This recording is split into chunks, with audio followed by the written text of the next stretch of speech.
You have 800 friends online. You haven't had a real conversation in weeks. This isn't a coincidence, it's a pattern, and it's happening to almost everyone you know. In June 2025, the World Health Organization released a report that should have been front-page news everywhere. 1 in 6 people on the planet experiences persistent loneliness. That's over 1 billion people, and the health impact is staggering. Researchers linked chronic loneliness to roughly 100 deaths every hour, globally. Not from accidents, from isolation itself. Here's the part that doesn't make sense at first. We're the most digitally connected generation in human history. We can message anyone, anywhere, instantly.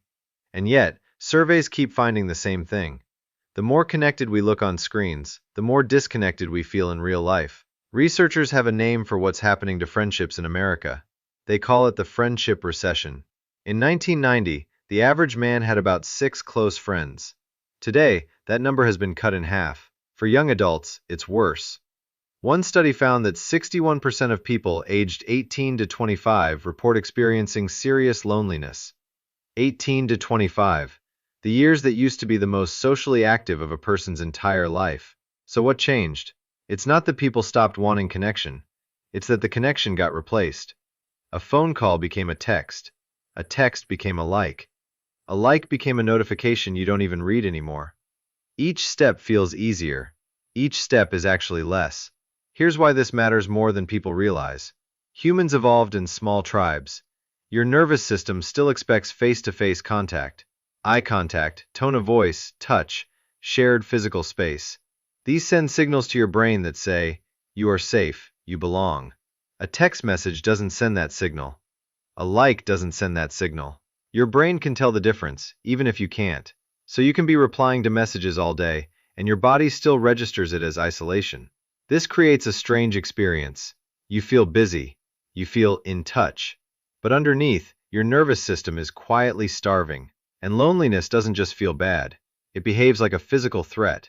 Studies show chronic loneliness raises inflammation in the body, increases blood pressure, and weakens the immune system. One major review found its impact on mortality is comparable to smoking 15 cigarettes a day. Read that again. Loneliness is not just an emotion. It is a measurable health risk. And here's the cruel part. The lonelier people feel, the more they retreat to their phones for comfort, which feels like connection, but delivers even less of what the body actually needs. It's a loop. Lonely, so you scroll. Scrolling, so you stay lonely. But there's something important hidden in all this research. The fix isn't more connections, it's deeper ones. Studies on the Friendship Recession found something surprising. People with just 1 or 2 close, consistent relationships report far less loneliness than people with hundreds of online contacts. Quality, not quantity. One real conversation can undo what 100 notifications cannot. So here's a question worth sitting with. When was the last time you saw a close friend in person, with no phones on the table? Not a story, not a comment. Just 2 people in the same room, paying attention to each other. If you can't remember, you're not broken. You're just living in a world that quietly engineered this distance. But the same research that uncovered the problem also points to the way out. Not a like. It starts with one message, not a story reply. A message that says, let's actually get together. That's it. That's where it starts.